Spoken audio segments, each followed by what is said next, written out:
Hi, my name is Mary Esther Gilbert, nutritional physiologist, and 4 years experience researching and developing nutritional healing protocols for clients and students, and my following. I'm an author, speaker, educator.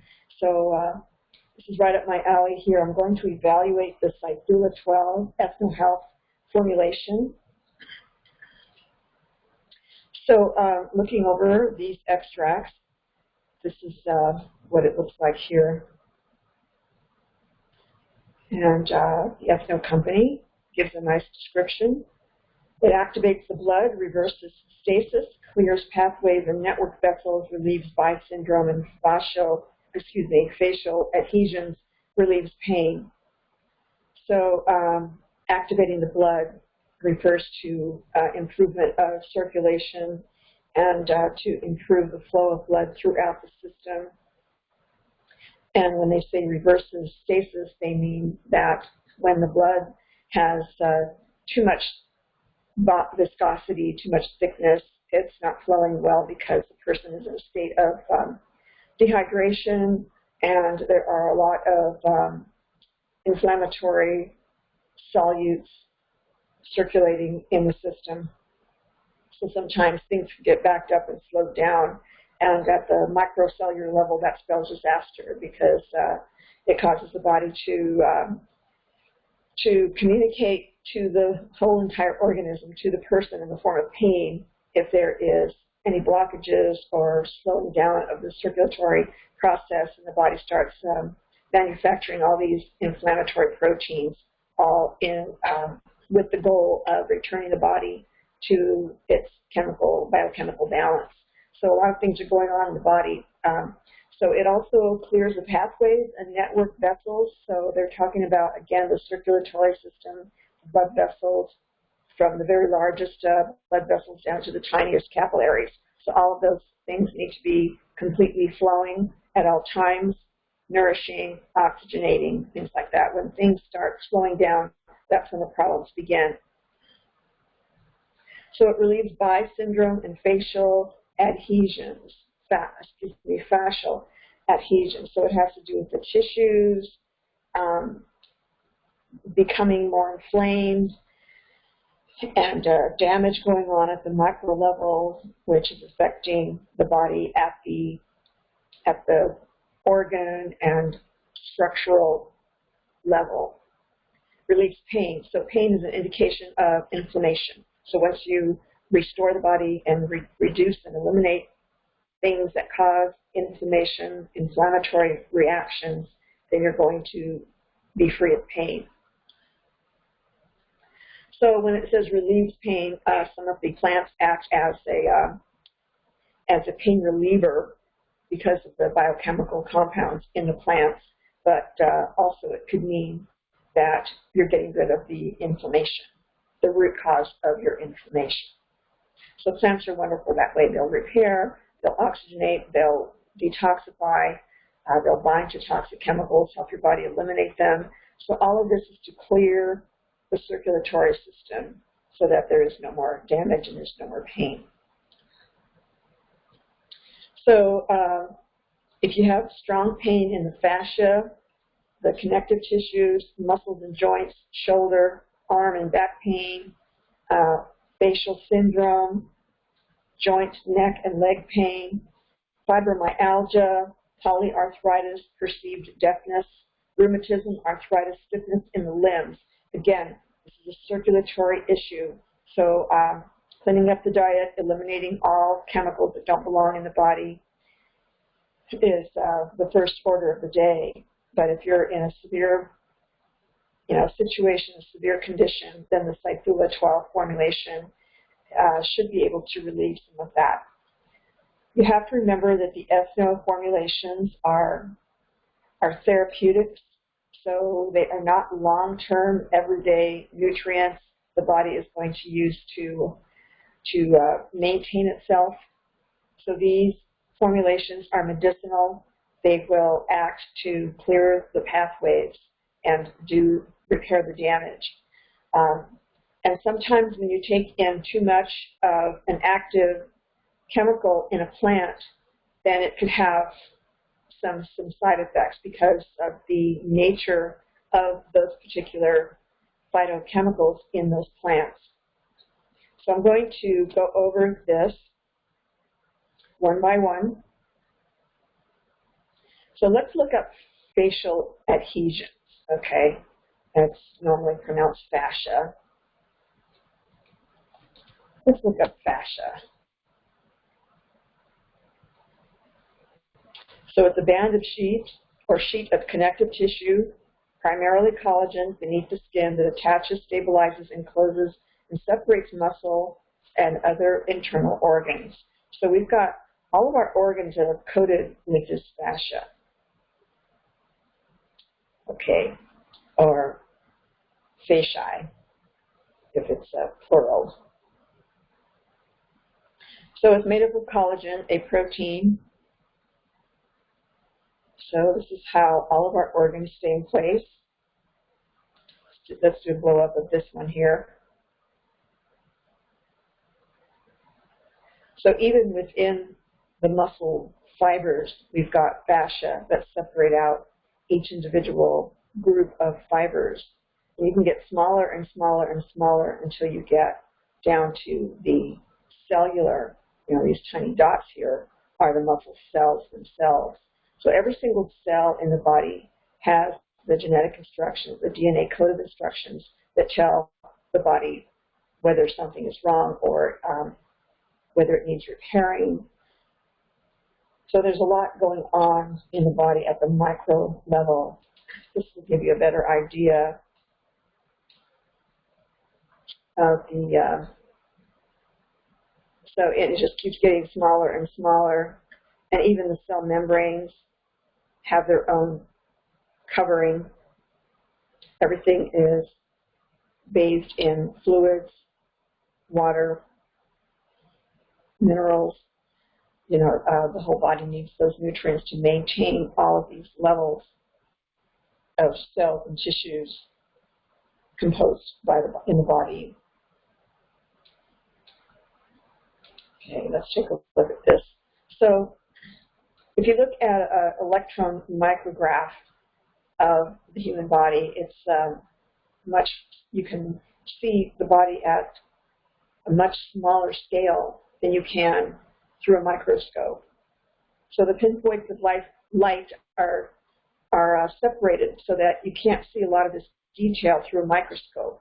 So even if you go through and go past those spaces between the pinpoints of light in a microscope, you will begin to see a record of a reflection of what's going on in the body at a much smaller scale. So knowing what's going on in the body and the nutrients you need to help maintain it will eliminate 99% of health issues that are out there. Okay, so I can go deeper and deeper, and I can spend hours just exploring and being amazed by the human body. Okay, so this lists more of the fascia. All right, so that's what fascia is.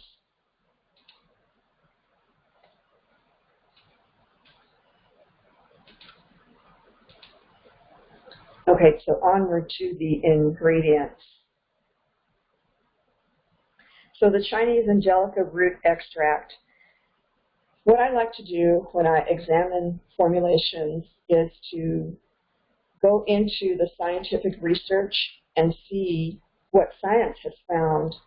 And these are scientists that do legitimate studies all over the world, and they are archived and put into these databases that are held at universities or responsible organizations that do their scientific homework and educate the public, and also government databases.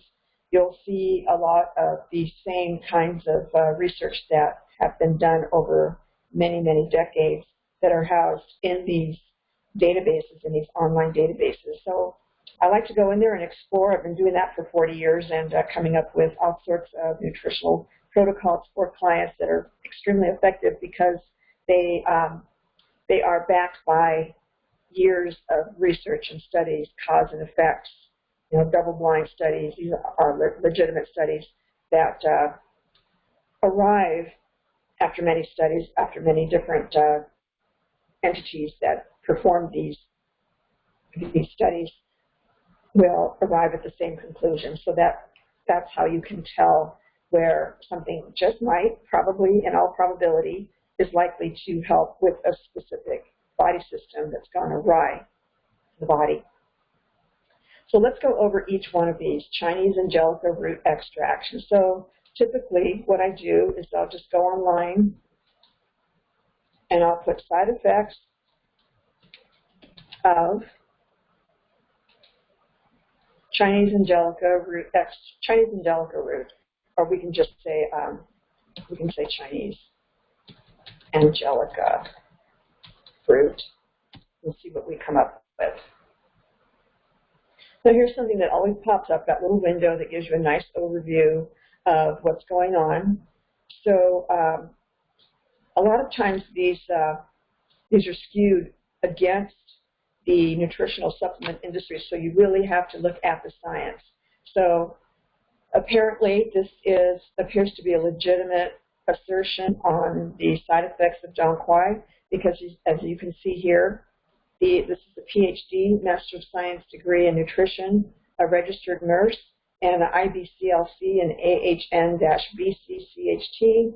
So these are a lot of certifications by this particular person. So this person is overly credentialed and overly qualified to evaluate what Mr. David Heitz and Rachel Nall have written on this article. And many times when you evaluate nutrients in a nutritional supplement, at the very bottom they'll usually list scientific references, which is very important. If you don't see scientific references listed, then you have to either look it up yourself or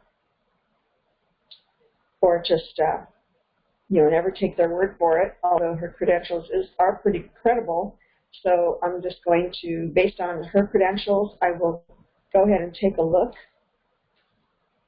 as to what was written here. So this is an all-around article. So let's do a control find and zero in on side effects. It looks like there's 27 times that the words side effects appear in this article.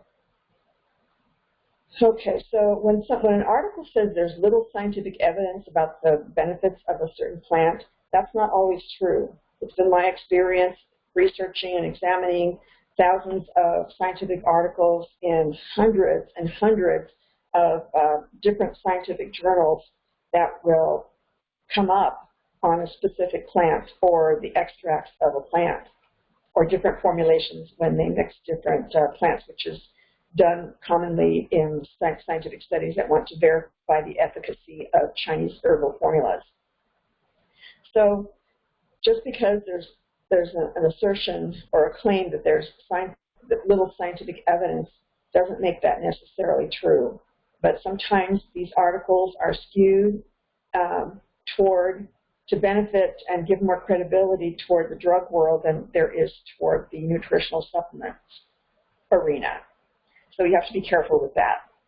Obviously, the multi-billion-dollar supplement industry has been around for many years. I've seen it evolve in the past 30 years that I've been in the business of helping people decide which supplements to take. I know for a fact that that's not a very accurate assertion anymore. That's old school thinking, and so you have to kind of look into the scientific data and realize that that is old school thinking. There's actually a lot of scientific evidence that there is a lot of research done on specific plants. As far as Dong Quai, you could do a search on Dong Quai Science Journal in the search box, in your Google search box, and you would see every single study that has been done on Dong Quai, which is Angelica. Dong Quai is the Chinese name for Angelica. So the herb is more of a therapeutic remedy and should not be used as first-line treatment. Okay, so that's another contradiction in terms, because the Chinese and other ethnical groups throughout the world have been using plants as their first-line treatment quite successfully. And over the years, I've examined so many different studies that compare the therapeutic ancient herbal remedies with a drug. And the studies that I saw over the years, usually, and I don't remember if a drug, I don't ever recall the conclusion being that the drug worked better than the botanical formulations. So that's been my experience. All right, so, and then of course, they always state, ask your doctor about any concerns or potential side effects, especially if you're taking medication. Now that is extremely important, and I totally agree with that, because when I have researched the side effects and the drug-nutrient interactions, there are a couple of drugs that make taking botanicals questionable because of the interactions. So it's been my experience in all the research I've done that sometimes the nutrients or phytonutrients, the plant chemicals, will either render the drug useless, and the body will choose the molecule that's more familiar and suited to the DNA and utilize that for their returning back to normal, or a nutrient will emphasize or increase the effects of the medication, okay? Or sometimes it can make the medication and the different nutrients or compounds in the plants will actually interact with the medication and produce unwanted side effects. So this is very important to always tell your doctor, you know, what you're taking in the form of nutritional therapeutics or any other food that has been found to interact in a negative way, such as the blood-thinning drug and grapefruit juice. So if a person drinks, you know, several glasses of grapefruit juice a day and they're taking this blood thinner, then they will have problems with how the body handles the blood vessels. So the blood vessels and their structural, you know, integrity may be compromised. All right, so let's go on to the next time they mention side effects of the angelica root. Again, it's talking about side effects of other medications. What I usually do is I go to Medline. It's a government website under the National Institutes of Health, U.S. National Library of Medicine, and you can look up drugs and supplements and look up their interactions. So you can look up angelica root, hopefully. Oops, I meant to go under the supplements, not the drugs. So go to all herbs and supplements at this Medline Plus database, and you can look up angelica. Hopefully it'll be there. If not, then they need to add it. Okay, so it's not listed there. That's fine. All right, let's go on to another section where it's the side effects of women. So they're talking about women who are trying to get pregnant or are pregnant, could possibly lead to miscarriage, sleep-inducing sedative effects. So I used to grow angelica root in my herb garden, and I used to use it as just a tea. It was delicious. It kind of tastes like celery, and I used to enjoy it as a tea. I didn't drink it every day, but I enjoyed it. I had a huge, you know, plant. It's about 5 feet tall, and so I enjoyed it quite a bit, but I never noticed any side effects. But that's, you know, that's me. I was extremely healthy, so I can pretty much take a lot. So dong quai may also act like estrogen in the body and affect hormone-sensitive conditions that worsen when exposed to estrogen, such as breast cancer. So people have to be careful with which herbs they take. They really have to know what they're doing, or consult someone who has been studying these herbs and their effects for many years. So again, there's that claim that there's no scientific evidence about its potential to boost fertility. That might be contradicted if I were to do a search online and type in Science Journal dong quai for fertility. Okay, so they're saying that studies show that dong quai can thicken the lining of the uterus, although this is only tested in rats. Okay, so rats supposedly have a body system that is similar to humans, so that's why they use them so much in laboratory studies. But that still does not give you a strong enough confirmation to know what exactly it does in the body. So the fact that they do not list their scientific studies bothers me. You know, here's up here, they had it highlighted in blue. So there's a link that goes to, I'm assuming, scientific studies. And it goes to a PDF document it's filling right now. So European Medicines Agency, Science Medicines Health. Let's see, it looks pretty official. It's got some numbers assigned to it, which usually indicates cataloging of some sort.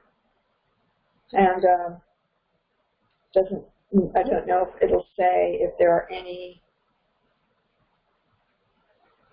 side effects. Okay, cytotoxicity, anti-proliferative effects. That means it destroys cancer cells and reduces cancer cells from proliferating.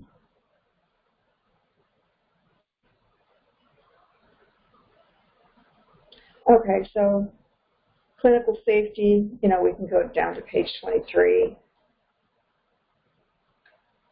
and see what they say. You know, this requires a lot of reading. I'm used to it. I've been doing exactly this for a very long time. But when you want to get to the bottom of something and understand fully what it's doing in the body, it's very necessary, you know, especially for someone who teaches others whether they should, you know, use a particular herbal formulation or not. This is the kind of digging that professionals need to do. So medical professionals don't do this. They're not trained to do this.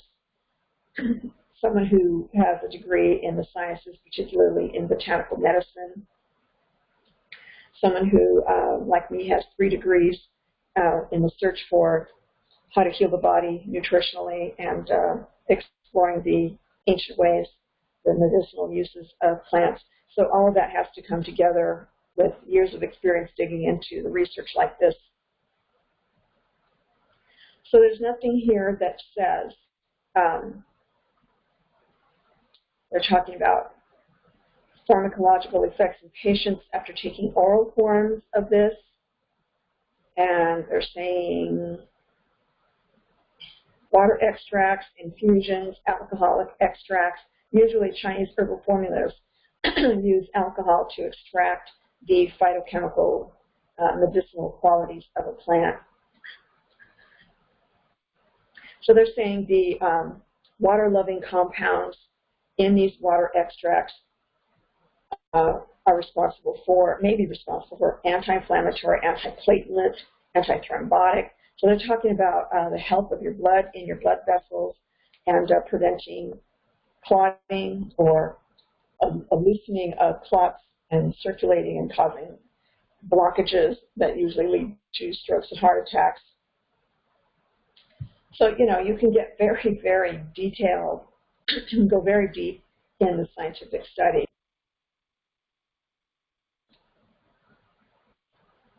All right, then they talk about dong quai or dong gui. Another name for dong quai is used mostly to enrich blood, activate blood circulation, regulate menstruation, relieve pain, and relax the bowels. Okay, blood circulation, relieving pain, regulating menstruation. In fact, I would have some clients use that for. Mild spasmolytic activity of the concentrated phytonutrient compounds that are essential oils, contracting uterus muscles. So plants they play many roles. So we're talking about fertility, virility. Okay, so this is based on, gynecology mostly. All right, so, after going through all of that, you realize, well, okay, it's not what I'm looking for, but I learned a lot, right? Some of these studies are very, very specific. They're reviewed by other professionals, so peer-reviewed boards are a big plus if you see that a group of studies rolled into one report is one of the most credible things you can come across when you are trying to determine, what this particular plant is all about. So it's really difficult not to take you down all these different pathways. So they're talking about the side effects of Don't Quai, okay, and again, the U.S. Food and Drug Administration, FDA, does not regulate foods. Okay, Don't Quai, an herb, is considered a food. It's classified as a food. The whole plant is edible and usable for some people cook with Don't Quai, and so when they say that the side effects aren't known as well as those of the prescription medicines, well, the prescription medicines are required to list all of their side effects because they're not nutrients and they disrupt normal body functions in with the goal of turning off symptoms. So, that causes a whole chain reaction of very undesirable side effects, and some can be very hazardous or dangerous. So these are some of the side effects and interactions based on its 2,000-year history as a supplement, as a nutritional supplement. Okay, so if you are experiencing any of these symptoms, stop the supplement immediately. Difficulty breathing, a drop in blood pressure, drowsiness, fever, headaches, increased bleeding risk, low blood sugar, stomach upset, sweating, trouble sleeping, vision loss. Some of these look pretty extreme, so it depends on how long a person has been taking it. If you're taking an extract from the plant, especially when you have a high ratio like 10:1, as in our Cythula12, then again, these are temporary therapeutic measures that immediately go into the body and correct a lot of imbalances. Okay, so they're not a long-term supplement. These phytochemicals are in the whole plant for a reason. Nature, our Creator, has made these plants so that even though they contain very powerful medicinal phytochemicals in it, it's not designed to take these individual phytochemicals and give your body more of it when it's not with the whole synergy of the plant. The plant contains other nutrients and other counterbalancing, a synergy that works together for safety. So it's much safer to take in a whole plant than it is to take a supplement over time. Now, I emphasize over time because our formulations, the Ethno products, are extremely therapeutic, and they will go in and make a lot of corrections. But when your body's saturated with only some or part of a plant, then there are going to be side effects. They may not be as dangerous as those in prescription medicines, but there will be side effects. So if you already have low blood pressure, from my research, I understand that when a person already has low blood pressure and they're taking this extract at a high ratio, 10:1, I mean, when you have an extract or a phytochemical or a group of phytochemicals that have been extracted out of the plant using alcohol tinctures, which is generally what they use to take the medicinal phytochemicals out of the plant.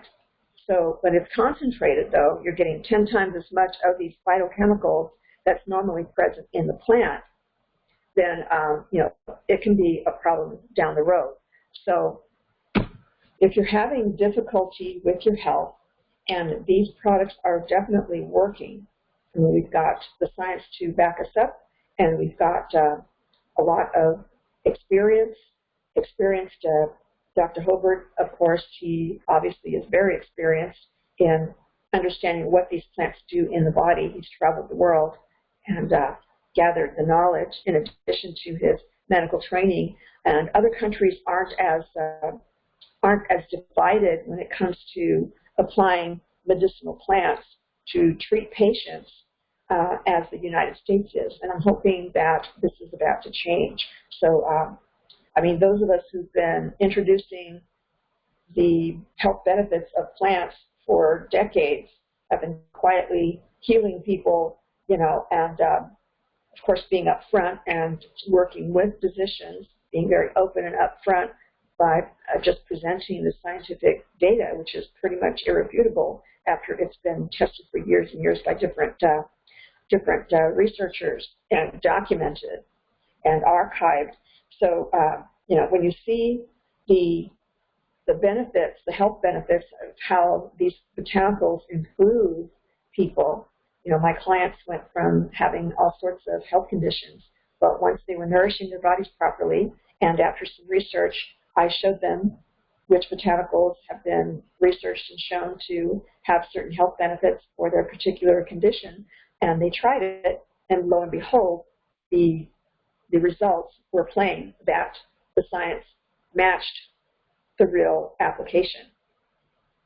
So not being a medical doctor, I was always careful in my practice, and I had clients sign waivers to let them know that I am not a medical doctor, but I'm going to show you the science of how these botanicals work and their history. In this article here, it says based on 2,000-year history as a supplement. So some of these medicinals have been used for thousands of years, even longer than 2,000 years. Okay, so again, the extracts in these formulations are very powerful, very effective, and they will repair a lot of the damage that has been done that are causing your condition. However, if you're taking these over time, and you've been taking them for a long time, over a month or two, then you're going to start experiencing the effects that these particular phytochemicals that have been extracted and concentrated, there's going to be some imbalances there. So you have to go back and analyze your diet, and make sure that you're taking in the foods that are going to help repair and bring your body back to balance, back to homeostasis, biochemical balance. So that's the first thing you need to do, is to eliminate all of the damaging and hazardous foods in your diet and make sure that you are highly nourished from these foods. Okay, so let's go on. All right, so they may react with birth control pills, disulfiram or antabuse, hormone therapy, hormone replacement therapy, ibuprofen or Motrin and Advil, lorazepam or Ativan. Some of these drugs have severe side effects themselves. Naproxen or naproxen, Aleve, topical tretinoin. All these blood thinners like warfarin, Coumadin can be dangerous with dog eye. Okay, so again, can be, not are directly, immediately dangerous.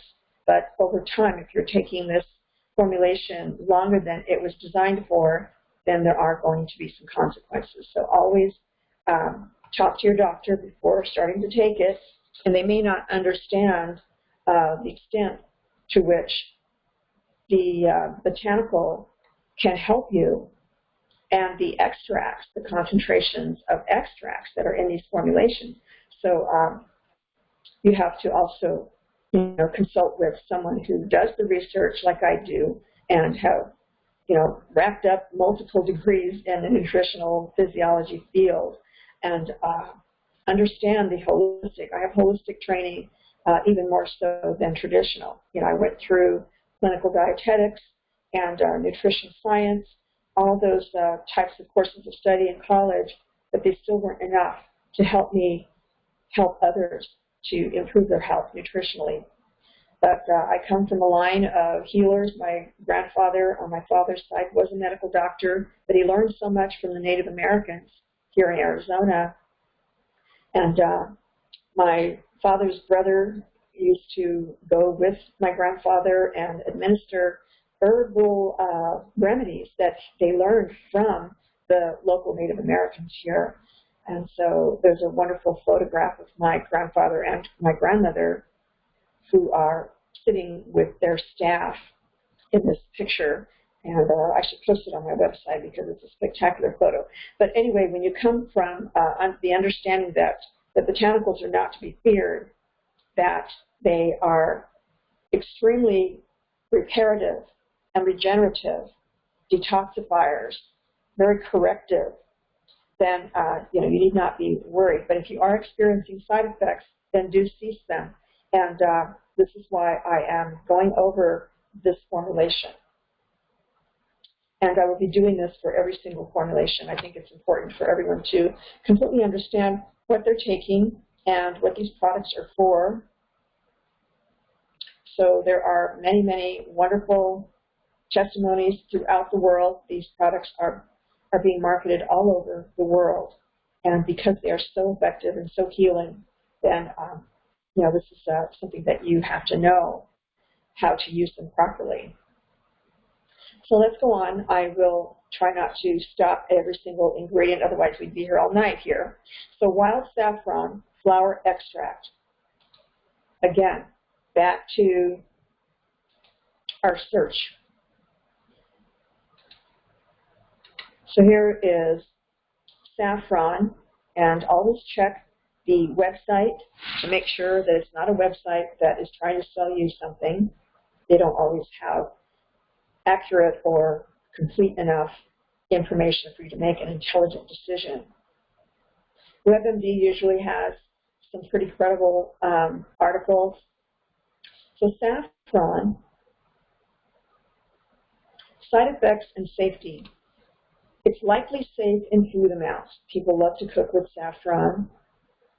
Saffron is possibly safe when taken by mouth as a medicine for up to 26 weeks. So this is, they're implying that it's the whole food, the whole saffron.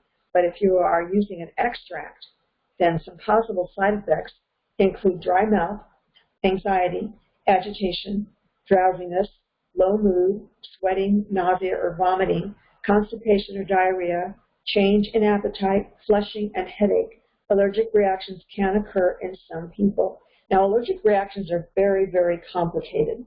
So there's a lot that has to be imposed on the body before the immune system gets overwhelmed and cannot handle these foreign particles or substances that like to invade the body.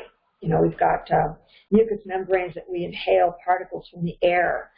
We open our mouth and we inhale and it gets stuck in our esophagus, and so we kind of have to expel it, in the form. Mucus forms to surround these particles so you can expel them. But, sometimes you put something on your skin and it's absorbed through the skin layers down into the blood vessels in the capillary, the circulatory system. So you've got a systemic allergic reaction, which is manifested sometimes with skin rashes or skin conditions or whatnot. So there's a lot of other reasons that people have skin problems, which is related to nutrition. But a lot of topical things might cause some kind of agitation as well in certain people. Depends on how you've been treating your body, what's in your body. Some people have been exposed to toxic chemicals. There are a lot of reasons why people have health issues. So we have to look at every angle and try to eliminate as many of them as possible. So if you are experiencing any of these symptoms, then by all means, it's another item that you want to minimize. I mean, who would take an extract for up to 26 weeks? That's half a year.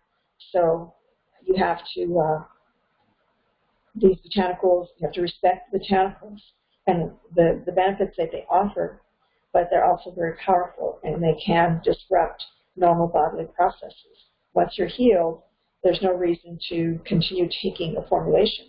And if it's helped you, and then you stop taking it and your symptoms come back, then you've got to look at everything else that's causing these conditions as well. Normally, however, they will take care of the health issue at hand as long as it's not deeply embedded in a layer upon layer and over time taken down several body systems. So you've got your immune system, you've got your hormonal system and your nervous system, and these are all communicating to make sure that your system is working properly. But sometimes these systems get damaged and there's a communication breakdown. So the first thing you need to do is to repair this communication system in your body and nourish your body properly to restore its biochemical balance so that everything works better. All right, so going on to the peach kernel extract. So let's go and check this out.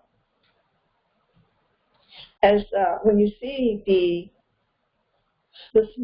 relatively small amount of grams per 100 grams. So if you were to have 100 grams of plant material and use only 12 grams of it, then that's not going to cause a whole lot of side effects.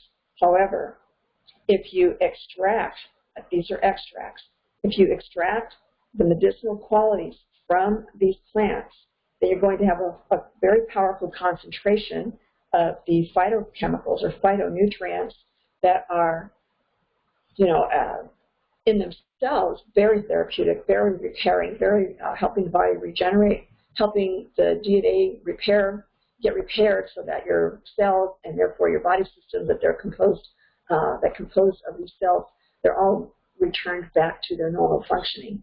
But over time, if you keep disrupting your normal functioning with these medicinals, then there are going to be some disruptions.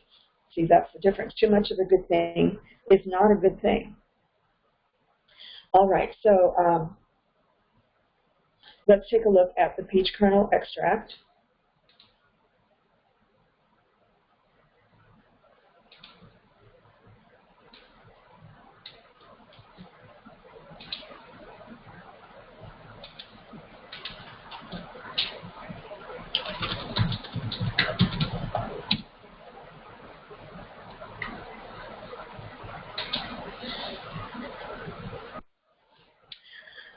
Okay, so moving on to the apricot kernel extract and any side effects that we could find. WebMD has proven itself to be a credible site where you can get reliable scientific information as long as they list their scientific references, which they have before. And a book that I wrote last year, I relied on WebMD a little bit to provide information, credible scientific data for me for the book. So let's click on the side effects tab here for the apricot kernels.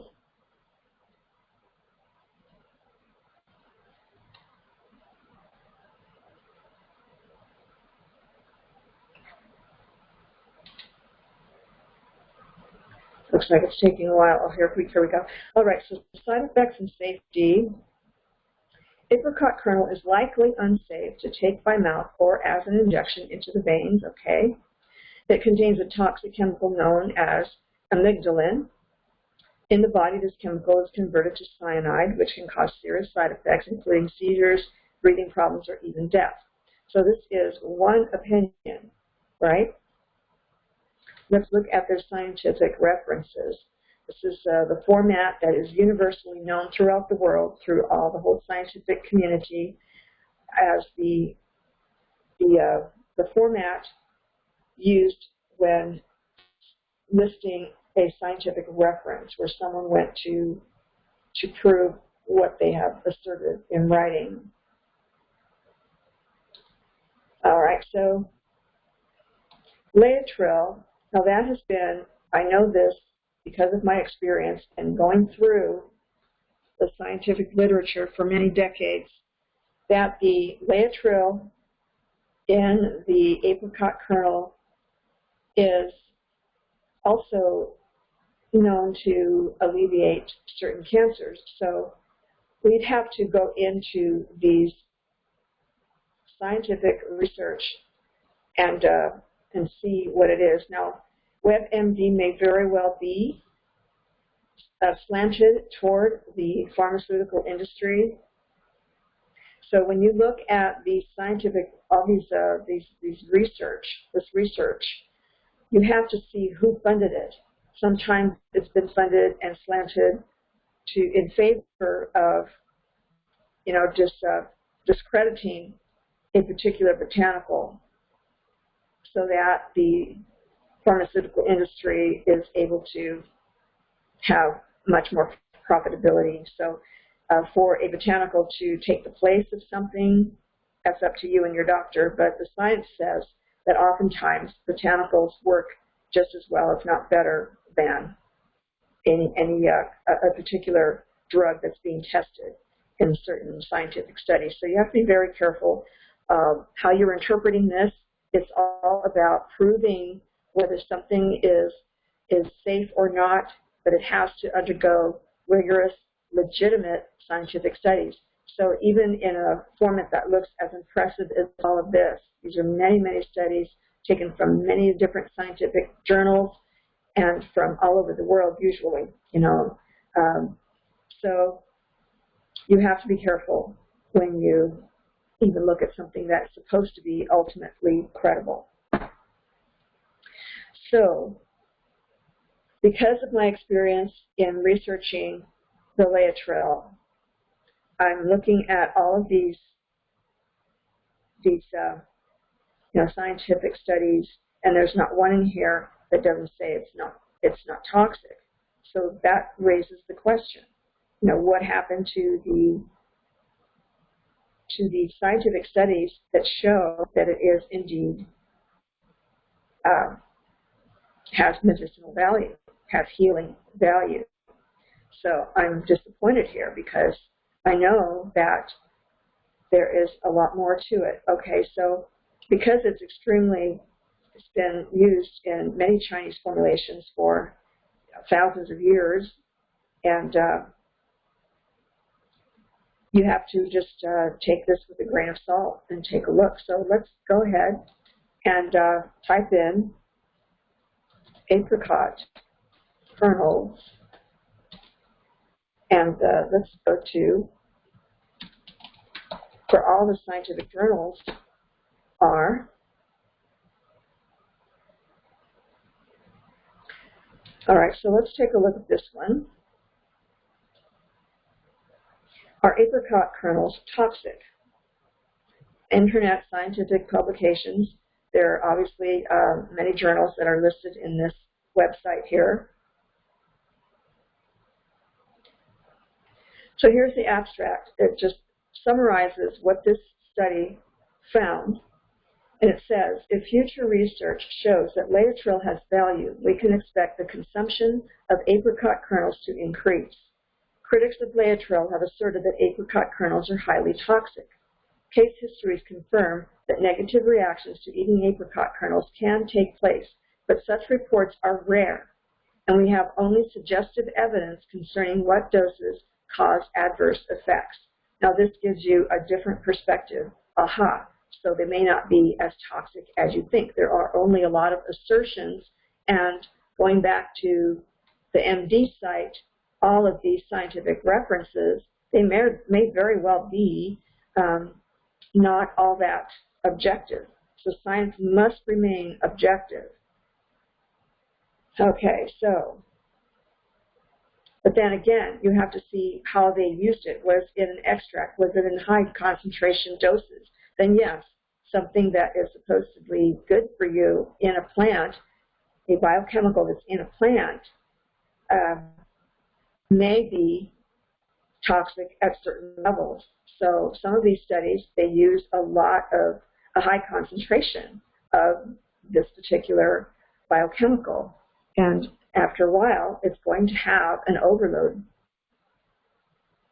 effect on the body, such as the liver. The liver does get overloaded. Heck, if you take in too much turmeric, a very universal and superfood, then it's going to overload your liver. I know this because of the research that I've come across on it. And there's a lot of things you have to take into consideration, even when you're looking at something that looks this credible in this very, very credible looking format.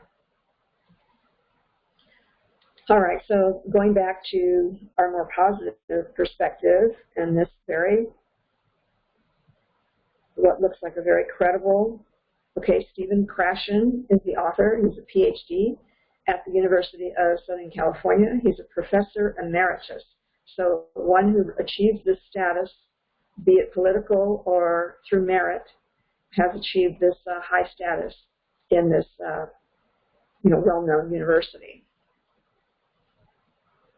Okay. If future research shows that Laetrile has value, we can expect the consumption of apricot kernels to increase. Critics of Laetrile have asserted that apricot kernels are highly toxic. Case studies confirm that negative reactions to eating apricot kernels can take place, but such reports are rare, and we have only suggestive evidence concerning what doses cause adverse effects. So let's look at that suggestive evidence. I can't help it. I'm very curious to see why so many of these conclusions have been arrived from this particular biochemical. Okay, so I'm looking for a peer-reviewed study where many different experts in the field have evaluated many studies and put it into one report. That's where you'll find, and it doesn't look like, looking at this, I don't see that there is such a report here.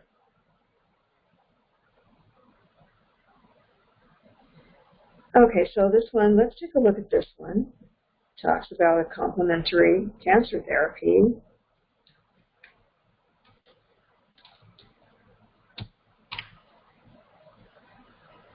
Goes right there.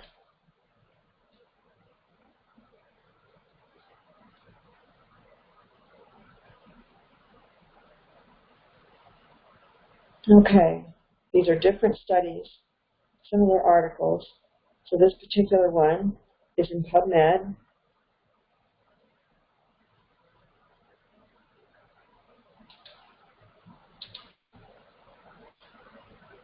Doesn't look like they're going to give us the entire article.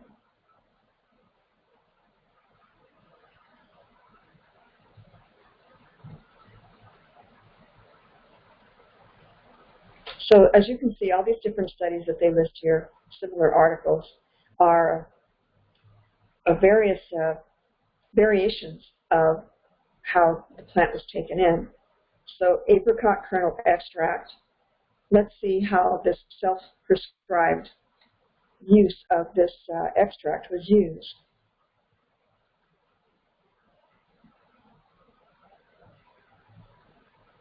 Okay, so this person who was going to have an operation, he was a 67-year-old man, and he had self-prescribed apricot kernel extract for 5 years. And of course, an accumulation of an overload of the liver and system, could have been the cause. So let's read on. So when they did a blood analysis on him, they found it in his blood.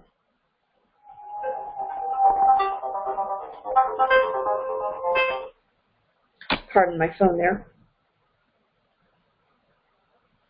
So on cessation of this extract, everything returned to normal. And this is a very good point. So whenever you take in a plant chemical and you start receiving side effects, when you stop taking it, your body immediately goes back to normal. There are no long-term dangerous side effects. So if you're experiencing uncomfortable symptoms after taking an extract or a group of extracts for a period of time, then it's time to give your body a rest, okay? So, and if your original symptoms come back, then there are other issues at hand, like I talked about earlier. Okay, so this is just one thing. So see, Scientific articles are often very specific, so they evaluate specific cases like this one. But other times it could be a whole lot of different studies, you know. So here's one that talks about substances generally recognized as safe. So let's go to that one and see what they say.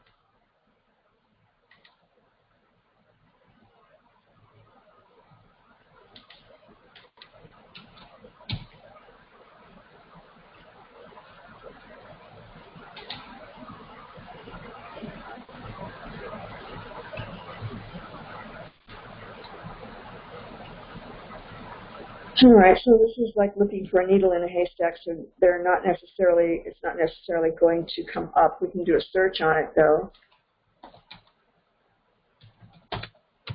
See if it comes up very soon here. And it's not the original study, though, that we wanted to find.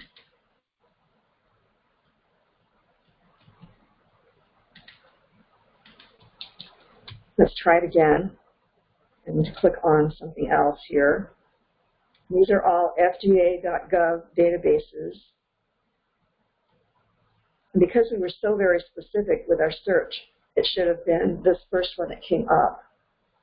But then that led us down the wrong path. Let's try this other one. Looking for Laetrile. And heck, you can forget what made you come down this path in the first place, you know. So that was not very specific. That was not very helpful. And sometimes writers will use what looks like a credible source, but they lead you nowhere. You know, that's been my experience too. Here's an abstract.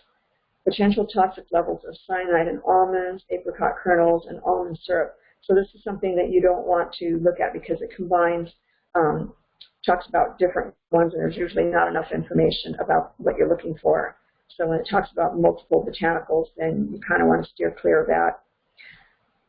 Okay, so postscript on Laetrile, FDA. Let's see what they say. This is the last one I'm going to look at, so we can go on to the other ingredients.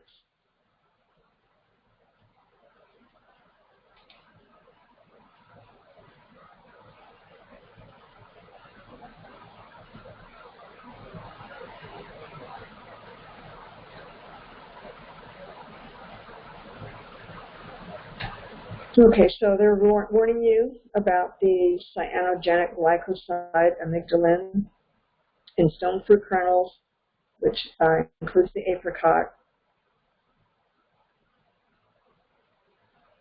So they're talking about the historical assertion being promoted as a cancer treatment. So because it is a specific extract from the whole kernel, then the FDA will view it as an unapproved drug or as a drug. Okay, and this is what's wrong with the system. This is a very deeply embedded problem with the American system.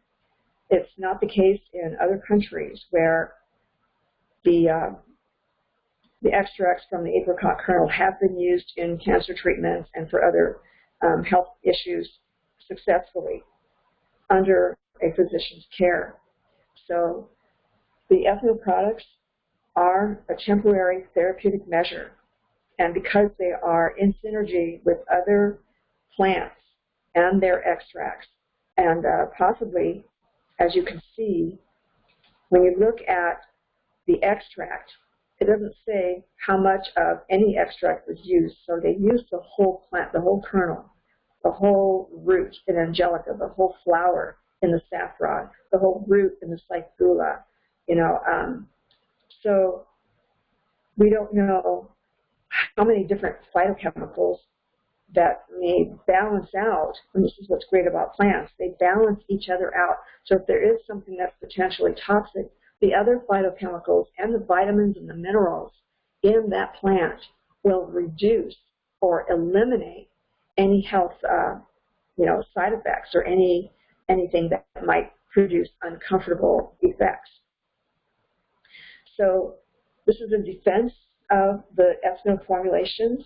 So I'm taking you through the system here So you can see just how deeply the bias has been embedded in our system, and how in favor the system is for the FDA, or the medical industry, the pharmaceutical industry. All right, so yeah, in the U.S. it's hard-pressed to find the studies that show that it's safe.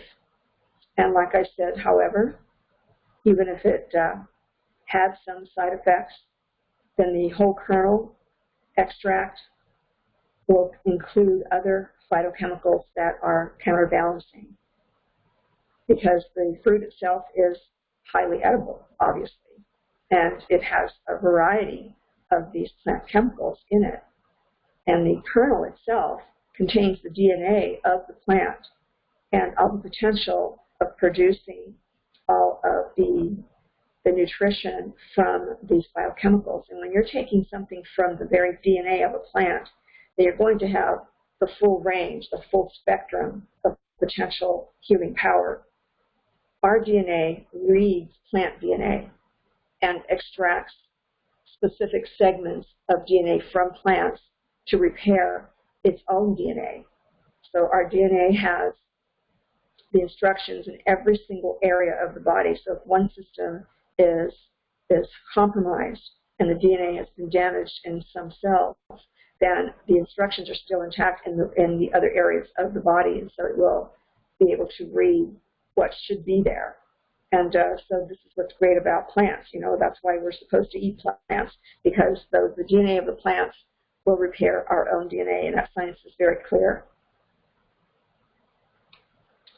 Okay, so I'm not worried about the peach kernel extract and its potential, toxicity. It doesn't say danger, it'll kill you. It just says if you take it over 26 weeks or whatever period of time it warns against, then you'll start experiencing some side effects. And it could be a lot of interactions with a lot of different things. The body is highly, highly complex. And you have no idea, there are multiple trillions of biochemical processes going on in the human body every single second of your life. And this is no exaggeration. So, there's a lot of complex things that are happening. What you do to your body, what you put in your body, what you put on your body, your stress factors, your lifestyle factors, those all come into play. Your psychological health, your mental health, your emotional, status from day to day, it will affect your biochemistry. So the more highly nourished you are, then the least likely you'll need anything that is powerfully therapeutic. But if you do, these are the best formulas that I have ever seen in all the years I've been working with botanical formulations. All right, let's go on to Cythula root extract.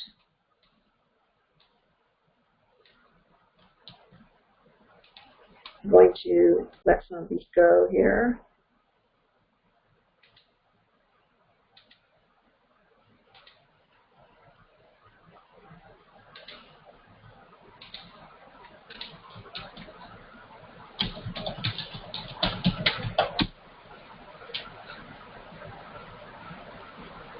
So here we have a government article from the National Library of Medicine, National Institutes of Health.gov, who have archived. These aren't studies done by the government, by the way. This comes out of the Pharmacology magazine, dated October through December 2017. Okay. These are the page numbers and the issue number and the volume. So it gives you all the information you need to look up that magazine and that article in the magazine. So it's titled Therapeutic Effects of Cythula officinalis Quan and its Active Fraction on Acute Blood Stasis Rat Model and Identification Constituents by HPLC-QTOF/MS/MS. So these are all very specific as to what this article is all about. So it's widely used in the clinics for the treatment of blood stasis in China. So any kind of slow circulation, inflammatory state has been used in China. So the objective of this study was to evaluate the improving blood rheology and anti-inflammatory properties of C. officinalis Quan extract, hereby abbreviated as CO, and its active fraction, abbreviated as ACO, on acute blood stasis model. So the study was done on rats, and they talked about measuring how thick the blood was, viscosity, and all of these inflammatory proteins that ensued. And they talk about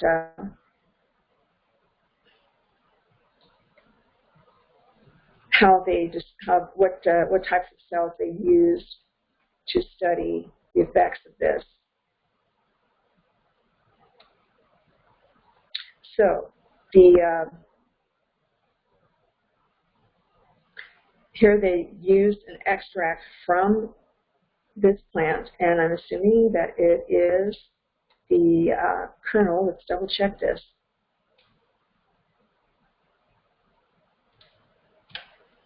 We're going to double check ourselves here.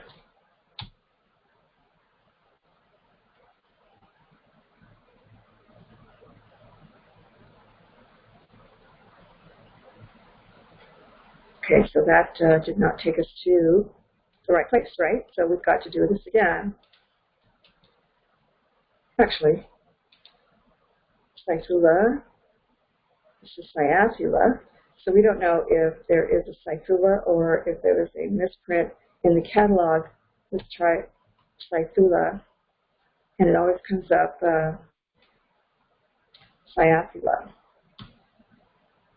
So we'll have to ask Ethno about this.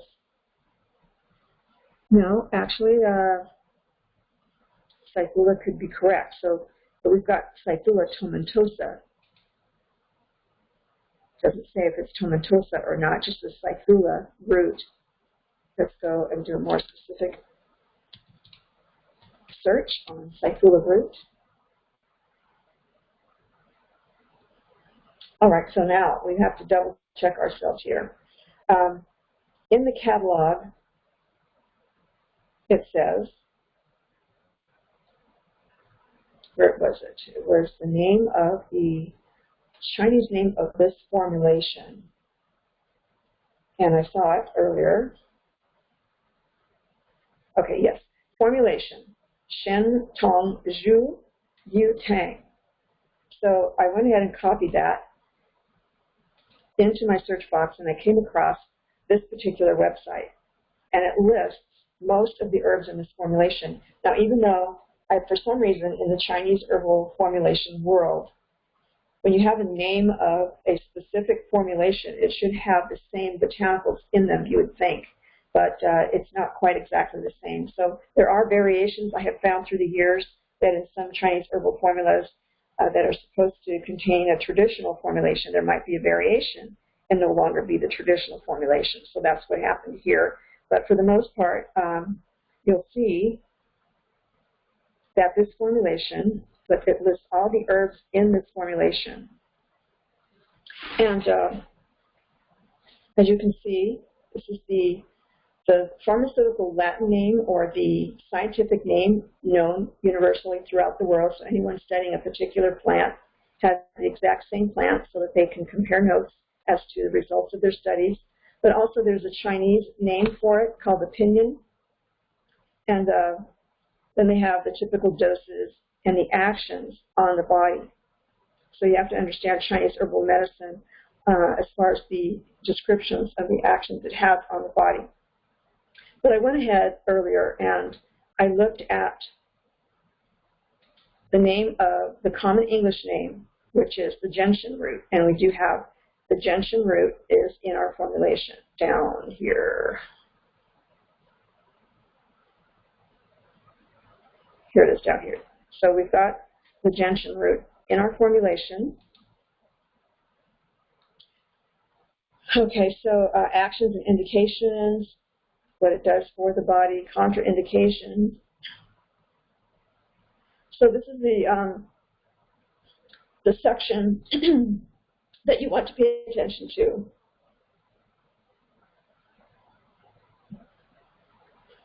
So the contraindications mean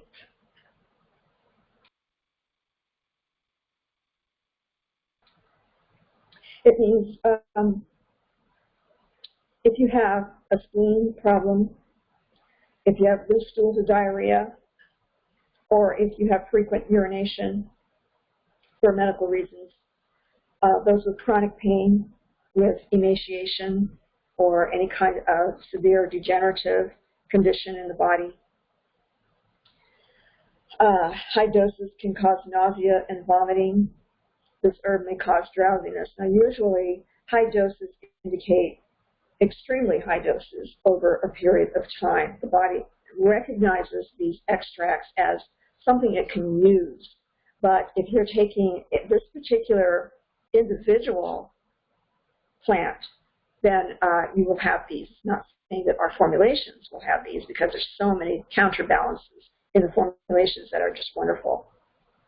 And they are, like I said, I keep saying, they are temporary fixes to enable your body to do the repair work and to bring itself back into balance. That's what's great about the Chinese herbal formulation system.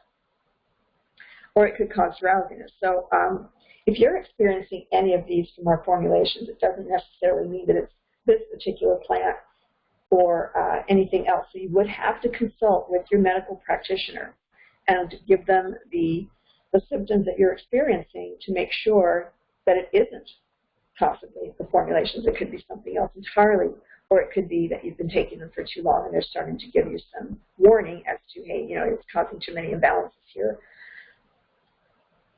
So the drug-herb interactions, this herb potentiates the sedative effect of barbiturates. Okay, so you're taking too much of this particular gentian root extract, then you may experience something like this, but nothing in our formulations is going to give you such a high overdose. Okay.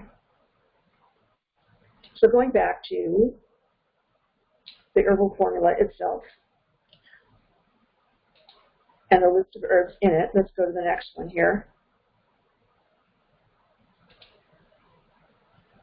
So this is the lovage, and this is something that we do not have in our formulation. However, if I remember correctly, lovage is another plant that's similar to the angelica.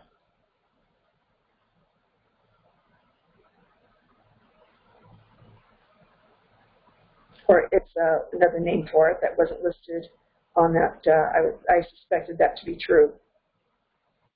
Okay, so lovage and angelica are the same plant. And that my memory served me right. Or it bears a resemblance to, okay, let's double check here. So this is the Herb Federation of New Zealand, a responsible site that gives factual data on plants.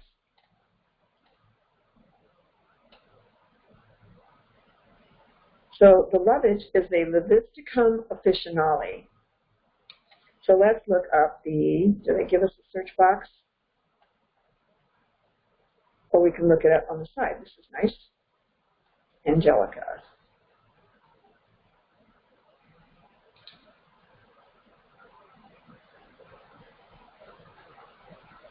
Okay, obviously they are two different plants. So we've got angelica here, and but not the lovage. So the lovage is the traditional Chinese herbal formulation according to this website. But then again, there are variations, so we don't know. So let's skip over to the next ingredient in this particular Chinese herbal formulation that matches the Ethno formulation. And we've got the peach kernel. We've already gone over the peach kernel.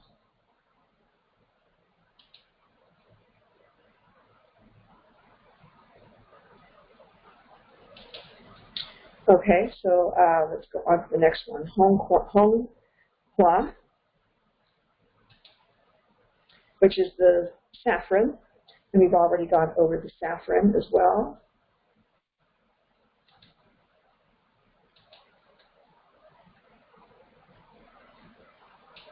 Zhang Ho, Notocharagium root. That's the common name, huh? Okay. And I don't see that here unless it's listed under a different name. Oh, I'm sorry. We do have lovage. There it is. My mistake.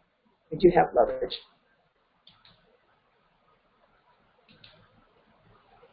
So we can go back to lovage later, but right now let's look at this one and see if there's another name for it that's in our formulation.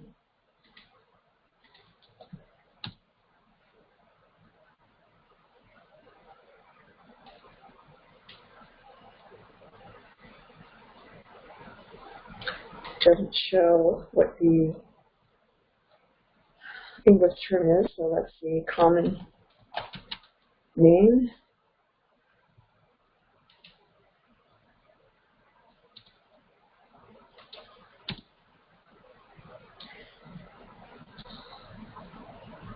That is the common name. All right, so we still can't tell at this moment whether it is in our formula or not.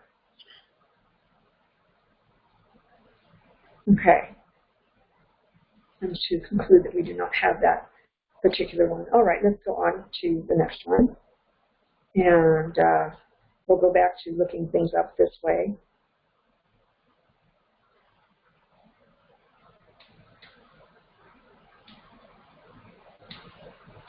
I believe we already did the Cythula root, right?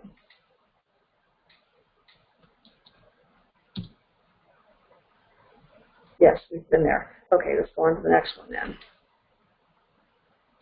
Okay, let's revisit the lovage real quick. We're going to start speeding things up here.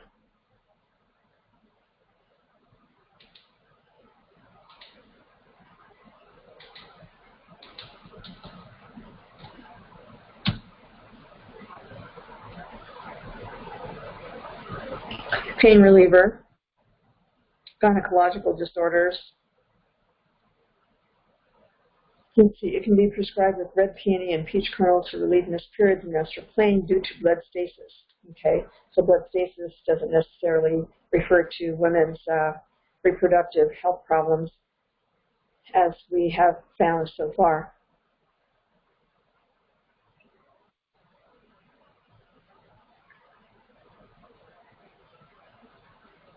So again, these are, what these botanicals have in common is the ability to improve blood circulation, cardioprotective. So they're talking about the lovage rhizome. So if they are extracting phytochemicals through an alcohol tincture, then if they're using the root, then we've got some pretty powerful array of phytochemicals there. And they're giving you 8 grams out of 100 grams of plant material of this extract, and it could be several different types of phytonutrients. Obviously, extract is not, an alcohol tincture is not specific as to, which phytonutrient it's going to extract. It's going to extract all of the plant material's medicinal qualities. So apparently, it talks about how it protects the nerves and keeps the blood from clotting abnormally.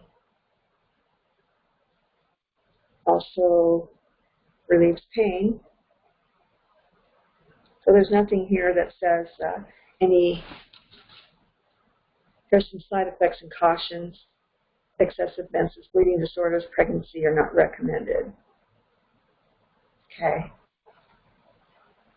So that is for the lovage.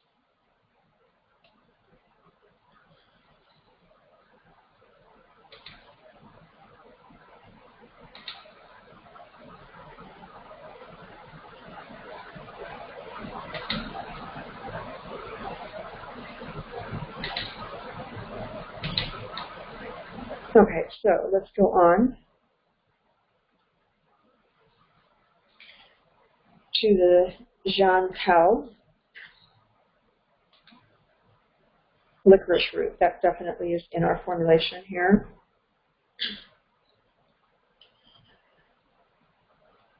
Neural licorice root extract. You're getting 8 grams of it per 100 grams of plant material.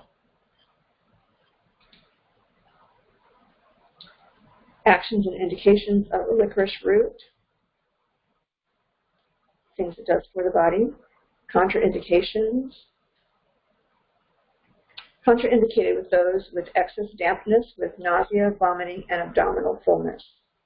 Contraindicated in those who frequently drink wine, and in those who have high blood pressure, hypertension, edema or swelling, abnormal swelling of the tissues, hyperglycemic, low blood sugar conditions, osteoporosis, or the breaking down of bone and making the bones more brittle and porous, and general excess secretions.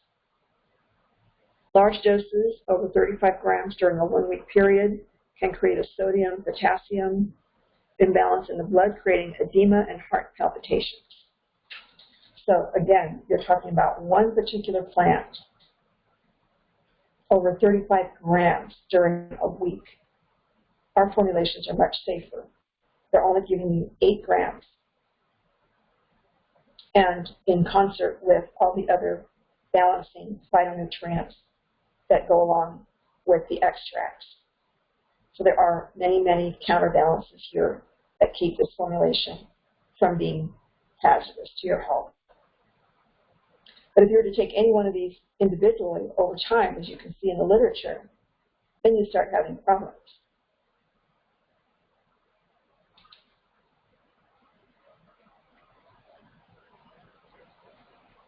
Okay, so this is in particular, this kind of herb here. All right, so if you wanted to go into and look at every single one of these plants, there are going to be, safety warnings as far as taking one plant and all of its phytonutrients and using high doses, high concentrations over a long period of time. One of these indicated, if you took it for 6 months, then it would be a real problem. But that's not the case with our formulations. You need not worry about them. Earthworm extract. Oh, wow, that is interesting, isn't it? The Chinese herbal formulas have for thousands of years used animal-derived extracts as well. For some reason, they found over careful documenting and observing this, whatever health effects happen because of this, and used in combination with medicinal plants. It has taken thousands of years for them to reaffirm and reaffirm and reaffirm that these animal-derived or non-plant-derived extracts are beneficial and synergistic. So let's take a look at what happens when you use earthworm extract.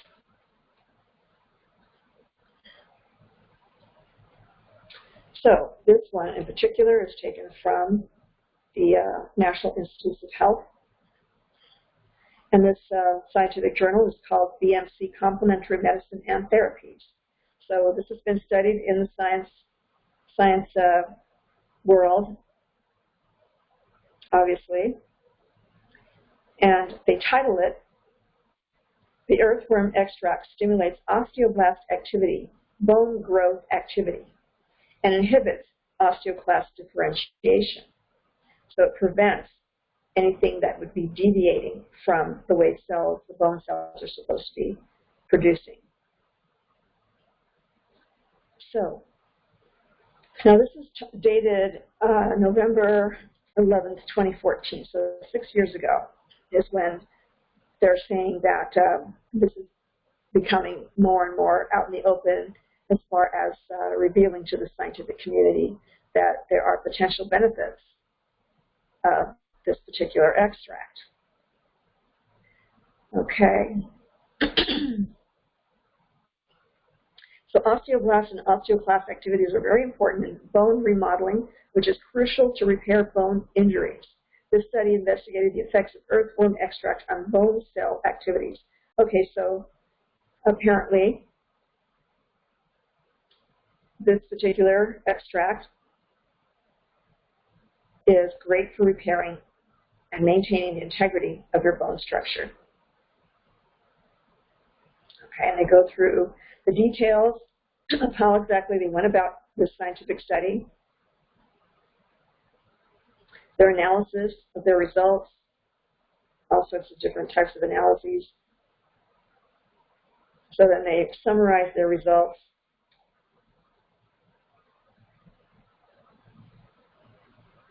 And these are some microelectronic photographs of the improvements that they saw in the bone density, apparently. Okay, and they have all sorts of different ways to present their data. So this is an excellent result in their search for the efficacy of the earthworm extract. All right, next one would be the licorice root extract. And let's see what health benefits that has and any side effects. Again, you're not taking them individually and you're not taking them over time. So these are very effective and very safe.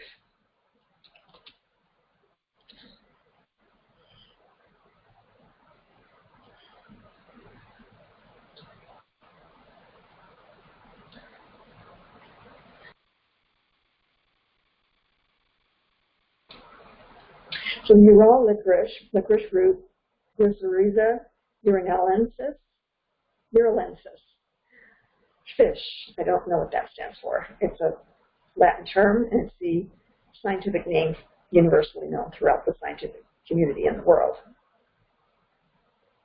So this particular plant has been traditionally used for the treatment of acute and chronic respiratory diseases, bronchitis, catarrh, which is the buildup of mucus, inflammatory pulmonary diseases of different etiology.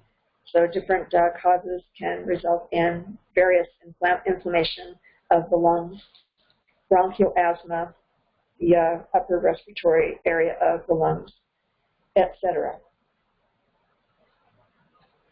And let's see what this website is a credible publication. Looks like it's a scientific journal, European Journal of Natural History. So all kinds of nutritional healing studies appear in even out-of-the-way journals, scientific journals. And this one is a Journal of Natural History. So they highlighted this. It says Euro licorice and licorice-based products have traditionally been used for treatment of acute. It's repeating itself there. All right, so the biological activity. Let's see. I'm going to scan this because I'm so used to reading this stuff.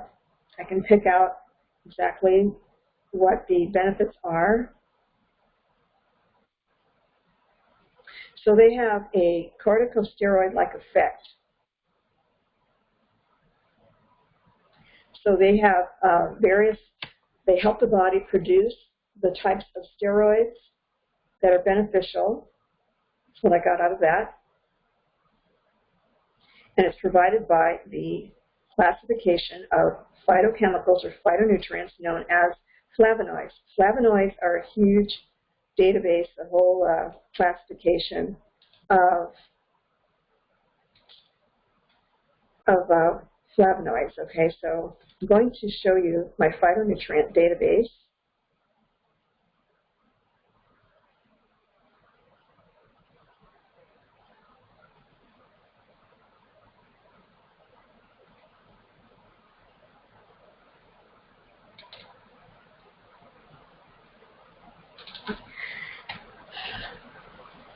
When I researched phytonutrients over a year ago, I discovered there are 25,000 known phytonutrients in the plant kingdom, and many of our foods contain many of those types of phytonutrients, and they're very, very beneficial for the human body. So I'm going to type in and find flavonoids in my database here. And here is the table of contents. Flavonoids, okay, so there are many types of flavonoids that are found in plants. They're found in fruits, vegetables, whole grains, flowers, barks, roots, stems, tea, and wine, all sorts of different things. They're even used in some cosmetics, nutraceuticals, which are functional foods, and medicinal products. So they basically are antioxidative. They prevent cellular damage. They help keep the integrity of the functioning of your cells. They're anti-inflammatory. They arrest any kind of inflammatory reactions.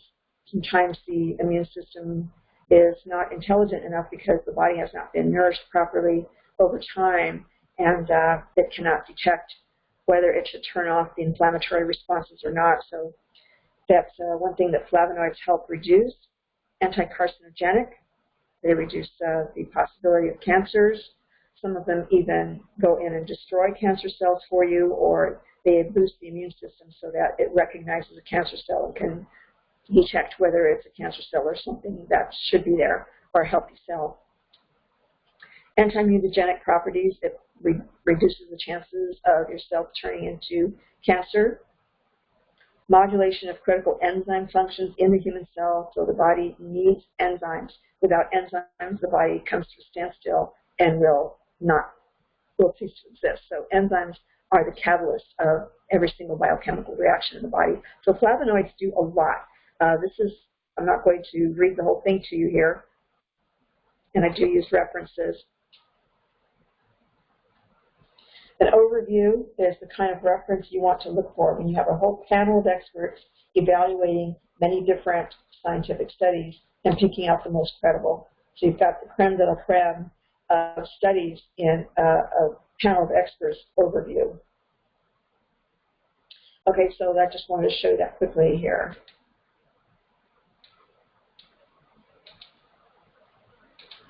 All right, so again, licorice.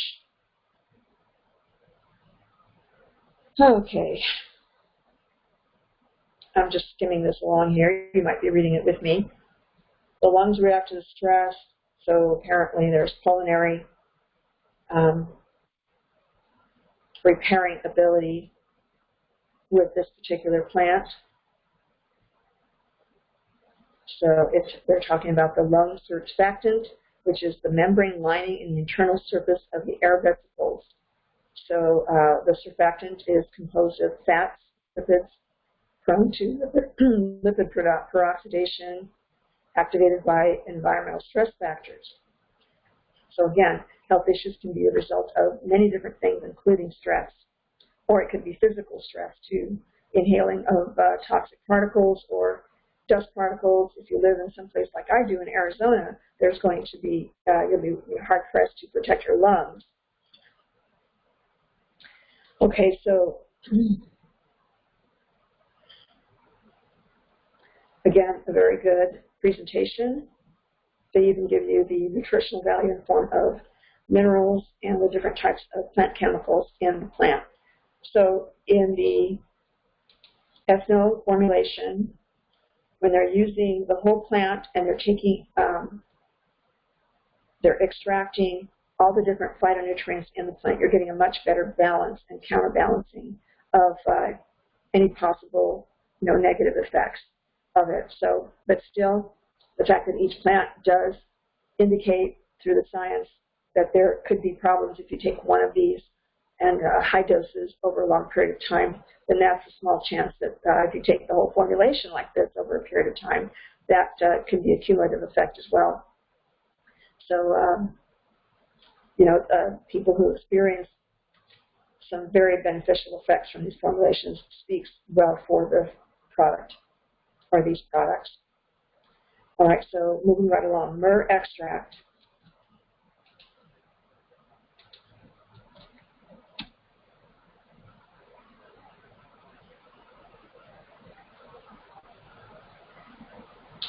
All right, so WebMD, that's a credible site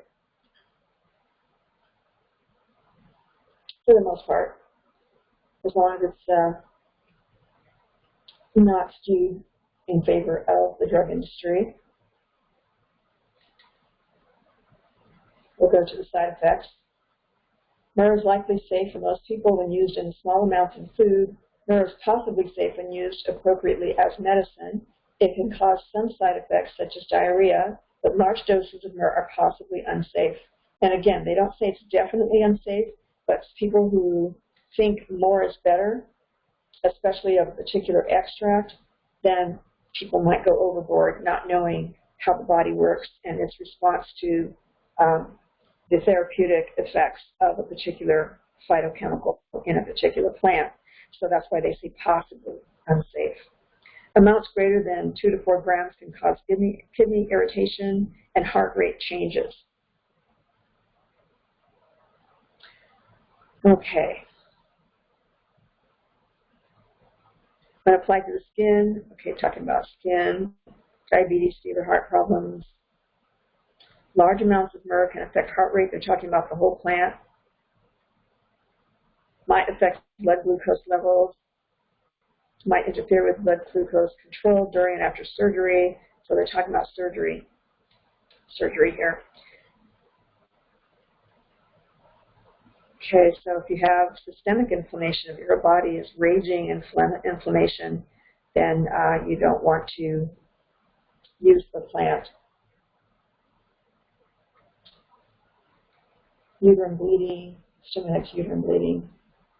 Used for menstrual periods. Okay, so, I mean, these are instances that have been shown where they apply massive doses of something. This is how science falls short sometimes, where they'll say, okay, we took 100 milligrams or 100 grams, and all week long we infused this poor rat with this. I mean, what person does that in real life, you know, even with relative body weight, and who can afford it anyway? Myrrh, if you have price myrrh by itself, then it's going to be very expensive. So, you know, if you look at, if these are indeed objective studies, and especially if some of them are peer-reviewed studies, many studies take it into one report, then you'll find that it's generally safe. So short-term extract of specific, for a full array of phytonutrients that come out of the alcohol tincture that draws it out of the plant into an 8-gram formula should be just great for you. So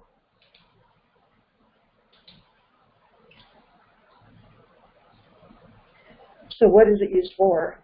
It's an antimicrobial, antiparasitic. So they've got plenty of studies that it says insufficient evidence. Well, how much evidence is insufficient? If you have a few studies that come up with this, if you've got 2,000 years of indigenous use of this particular one and it's applied for parasites, then it's a pretty good chance it might indeed be effective for that. It's used for pain, may help reduce several types of pain. Okay. Again, another type of parasite here, sexually transmitted infection. Taking myrrh for 6 to 8 days may help cure this infection. Again, studies are likely limited, although not to be dismissed. Depends on how many studies have been done, but you also have to look at, you know, centuries and centuries of indigenous use and their results. Just because it hasn't been studied doesn't mean it's not credible or ineffective. Okay, so let's see. Side effects. Let's see what the side effects say.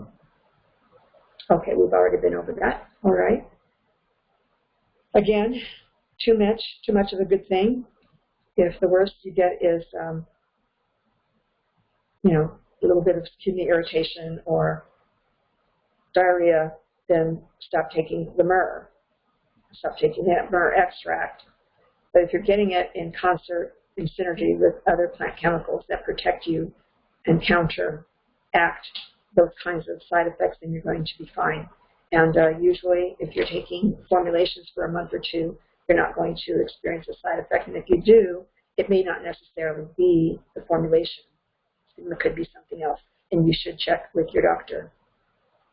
Excrement extract, again, tooth flying squirrel, I'm going to take their word on that. As we found with the earthworm extract, there's a most likely, going to be a scientific explanation for that. This is an ancient Chinese herbal formula, a traditional formula, and I know that the Ethno company is very responsible as far as what they put into their formulations. So I'm going to check it out just in case, just out of curiosity. The droppings of the flying squirrel are made into a tea used in traditional medicine in parts of China. So this is the Wikipedia. I was taught by my professors in college that the Wikipedia, since it's contributed to by, it could be anyone, a layperson, no matter how well researched or educated they might be, if it's not in the traditional sense of legitimate scientific study formats, then the Wikipedia is not considered a good source. Although I know it has a lot of great information in it. But when I was in college, my professors, I went back to college 3 times to rack up 3 different degrees, and each time we were told not to use Wikipedia as a source to back up our assertions or our research. So, so let's go to, again, there's a government website here, functional characteristics of the flying squirrel, cecum, and feces, etc. So obviously, the feces has been sterilized so as not to pass on any kind of pathogenic or illness-causing organisms. All right, so they're explaining, they always have to explain up front what a particular remedy does and where it comes from, that kind of thing. So they always go into that. All right, so let's see.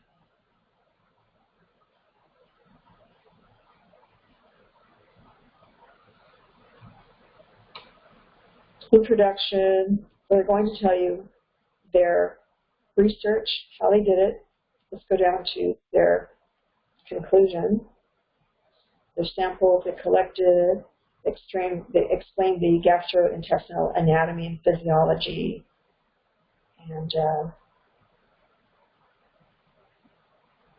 how they constructed the whole thing, how it works inside the gut, all sorts of science here. Results.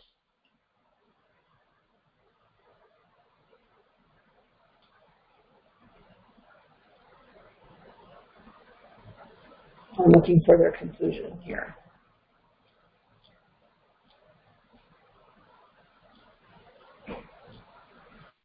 I'm going to do a control N all the way down to the bottom. Here are their scientific references. There are 72 references. Not typical, or should be.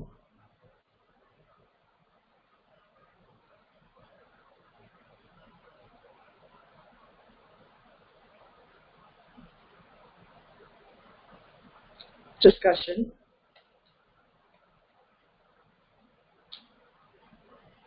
What did they find?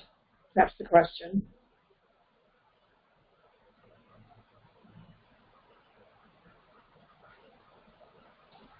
They're very thorough.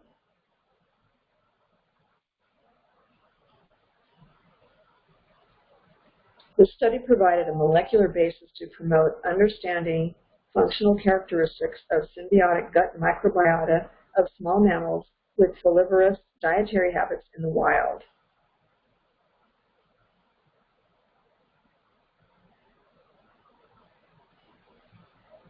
So basically, the extract that the Ethno product uses may be this particular gut microbiota of this particular mammal because of their diet in the wild. So that's my conclusion here after all of that scrolling, to realize that it has to do with possibly intestinal health. So excrement extract could have come from the intestine, could have come from the feces. We don't know. And we should find out. That's a question for the Ethno company to answer for us. Okay, so we looked at the lovage earlier, and the Angelica, I'm going to revisit that very quickly just to refresh ourselves on it.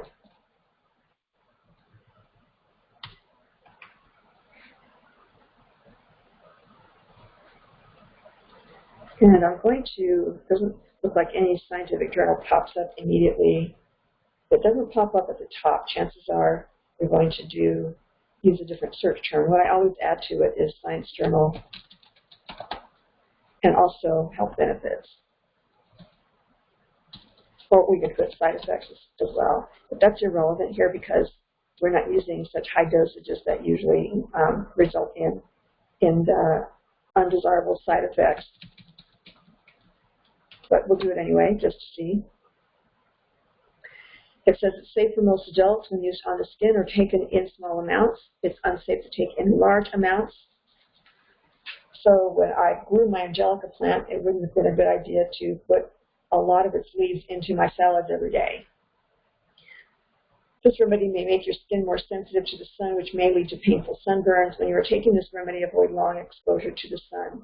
Does that mean that that applies to the 8 grams of the full array of the phytochemicals that were extracted for our product? Not necessarily. So let's look at the Science Direct. Science Direct is another very good website to look for credible information. So, although Angelica sinensis is a commonly used herbal medicine, there are no clinical data on drug interactions except for one report of a 46-year-old African-American woman with atrial fibrillation stabilized on warfarin who had a greater than 2-fold increase in prothrombin time and INR after taking Angelica sinensis for 4 weeks. Okay, so this is a 4-week dose of this particular plant. So she used okay, so in rabbits, oral administration, now they're talking about a different situation. The Angelica root extract, 2 grams per kilogram of body weight, significantly reduced the prothrombin time. So how many kilograms do rabbits weigh? You know, so the 2 grams is a significantly higher amount for rabbits than our 8 grams would be in our human body. Actually, it's 4 grams in this case, so that's even better. Okay, so then they go on to, okay, so they also were talking about how it was used in conjunction with the drug warfarin. So there are precautions as far as if you're taking blood thinners. Again, you know, the 4 grams for a month or 2 in synergy with other beneficial plant chemicals, it's not going to be a problem, but you should check with your doctor just in case if you are on any kind of medication. So let's go on to the gentian root. So they extracted the beneficial plant components from the leaf, large leaf gentian root extract. So they're talking about the classification of the gentian plant. So apparently there's different kinds. Maybe there's a small leaf gentian plant I don't know. I have to do the research on that. But this one is the large leaf gentian root extract. That's always significant, not to be dismissed. So even small variations of the same family of a plant can make a huge difference in what they do for the body.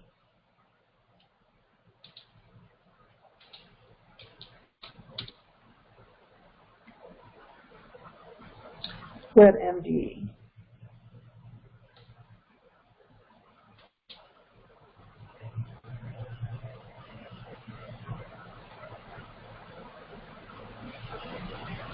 Used for digestion problem, loss of appetite, bloating, diarrhea, heartburn. Used for fever to prevent muscle spasms, treating wounds and cancer. So it's used in combination with other types of plants. It's a very good formula to add into multiple plant formulation. Side effects.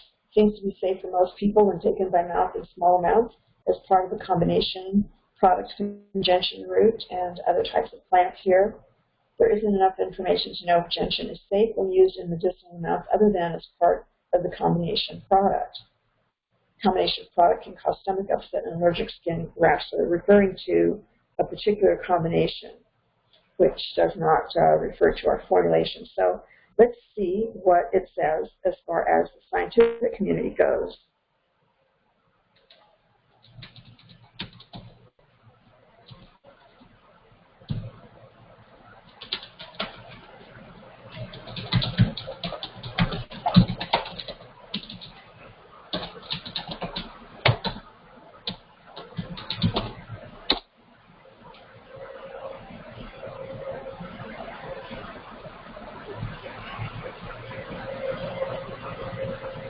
Medicinal, biological, and phytochemical properties of gentian root from another government database, from the same database. Let's see what they come up with. So we've got the Journal of Traditional and Complementary Medicine, one of my favorite journals. Medicinal, biological, and phytochemical properties of Gentiana species. Okay, so effective for treatment of some disorders such as menstrual overbleeding, conjunctivitis, vitiligo, animal venom poisoning, injuries, infected wounds, pain and swelling of the liver, spleen, stomach, and sprains of muscles. And traditionally, and in that modern medicine, anti-inflammatory, hepato, meaning liver protective, diuretic effects, helping the body rid itself of excess water. Phytochemical investigations on the title genus have led to characterization of many secondary metabolites. So secondary metabolites are wonderful. They are the specific types of plant chemicals that act in your behalf. So some plants will help boost the immune system so that the immune system can take care of any kind of invasive, pathogenic, or illness-causing organisms, or help the body to detoxify from any types of pollutants, synthetic chemicals and such. But secondary metabolites will go through and destroy the different types of microbes that cause illness. Viruses, bacteria, parasites, fungi. So this apparently has the effect of being a secondary metabolite. All right, so some of the plant chemicals are listed here. And I'm familiar with most of these because they're in my database. There are the flavones again, flavones that I mentioned, that I showed you earlier. So they are used in the Middle East and also in modern medicine. Okay, anti-inflammatory. So all in all, I would say this is a very good addition to our formulation. See if it lists any side effects. Let's do a search on the words side effects. 0. So it's not listed at all. Nothing mentions any possible side effects of this plant. All right, so let's go on.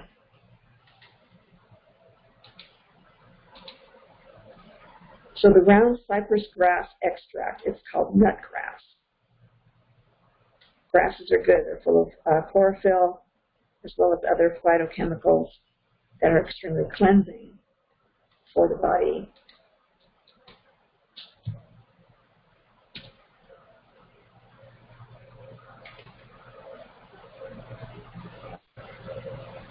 Don't see any scientific references. Here's an educational site. Nut sedge, nut grass. Okay, it's the same plant. So this is the University of California Agricultural and Natural Resources, generally known as one of the most credible websites when it comes to plants.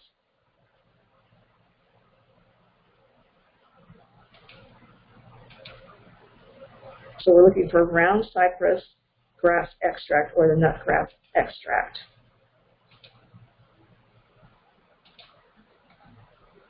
And again, we'll do a search.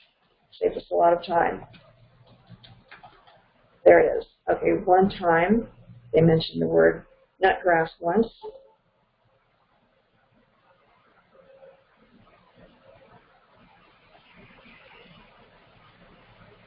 So let's see. We're going to play with some search terms here. Health benefits. Nope, that's not going to be. Usually something like that does not come up in a scientific journal. But it looks like this is a cultivation, agricultural type of site. There's not going to be any real health information about it. So even though it's a wonderful site, it doesn't serve our purposes. Let's look for science journals.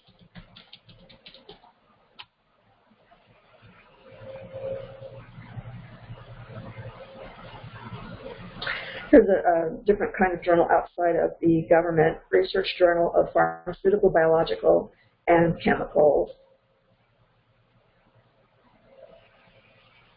We're getting a PDF. PDFs are great. You can save them on your computer. And chemical sciences. Okay, so it's a review on biological and chemical properties of Cythula species. So these are the researchers or the evaluators. So this is the Biochemical Medical Research Library, Department of Biotechnology at the KLEF University, and this is from India. So these scientific studies are being carried out all over the world. And notice how they all use the same format in their reportings. So they're easier for people to study and evaluate. Okay, so the leaves, I'm going to highlight this. Don't think I can enlarge it. Oh, here we go. I can enlarge it a little more. Excellent. So the leaves, I'm going to highlight this.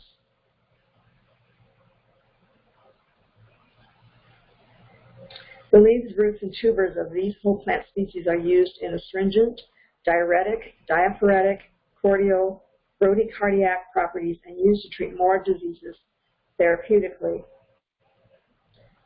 Okay, so the steam distillation of the essential oil is extracted from the rhizomes, used in anti-inflammatory problems.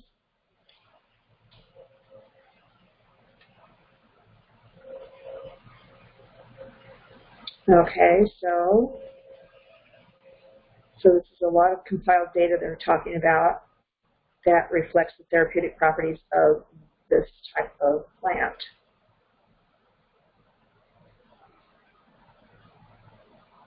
So what's really great is that they talk about this has been studied both in vitro, in the laboratory, and in vivo, meaning live, either people or laboratory animals. So the key words is anti-inflammatory, antidiuretic, anti-nociceptive, multi-potential bioactivities. Okay, so that's so it's addressing the nervous system, And the glands, all sorts of different systems here.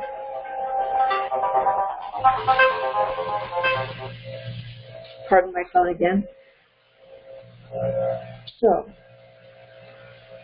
the dried tuberous roots of these herbs are used in traditional medicine. Again, all sorts of systemic benefits and an inflammation. So these are very multi-purpose, which is great. You want the more of the synergistic effect of the plant, the better. And then again, scanning. And of course, you can pause this and read this if you'd like. So we're talking about, again, how much they were used, what the amount they used to apply the testing. So they also found that it contains many different types of wonderful major chemical compounds. And they used distillation. So sometimes you can extract the medicinal properties of plant using distillation or steam distillation, or you can use alcohol tinctures. And there was a line of products that I used to sell back in the 80s or the 90s of children's herbal extracts that were extracted using, I forget what it's called, gosh, I can't think of it now, but it was non-alcoholic. It was basically a carbohydrate type of solution. Okay, so bioactivity, antioxidant, prevents damage to your cells, mosquito repellent, antioxidant ability. So this is the type of extract that they used, the alcohol and the hexane, ethanol, different types of extract methods they used. And they found that it had all these different benefits. Okay, I'm going to go down to the end and see if they'll give us a good conclusion. This is where they will list all of their results. And apparently they did not. So wound healing activity is what they discovered. Antidiarrheal activity, age-associated changes, decrease in biochemical and physiological functions that leads to the decreased ability of an individual to respond to a wide range of stresses and increased susceptibility to age-associated degenerative diseases and death. So it's an anti-aging plant also. Increases total cholesterol, but it decreases phospholipids, leading to increased cholesterol, phospholipids, molar ratios in the liver cells, the mitochondria in the liver cells, brain and cerebral synaptic membranes, and they have vitamins, minerals, phytochemicals, other types of phytochemicals that are natural antioxidants that prevent chronic diseases such as cancer, arteriosclerosis or hardening of the arteries, diabetes, and just improving the quality of life. Because when you're well, your life, your quality of life improves tremendously. Okay, so they're talking about blood, sugar, and fat regulation, and beneficial for cholesterol, controlling cholesterol. Okay, I was going backwards. Mosquito repellent activity, antidepressant activity, cytotoxic activity, preventing cancer, and so, or any kind of toxins, or any kind of microbes that give off toxins. And liver protection, hepatoprotective, anti-obesity, hypersensitivity,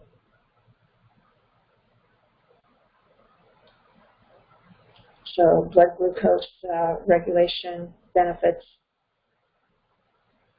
pain relief benefits. So this is the usual case for the variety of plants that are in the plant kingdom. So the synergistic value of all of the different you've got a huge array of phytonutrients that have been extracted from these whole plant materials. So for every 100 grams of plant material, you're getting this many grams of this array of extracts. And I like to show people my phytonutrient database just to show you that there are thousands of plant chemicals, and they all have been studied, and there are many studies that show their beneficial, multiple beneficial effects on the body.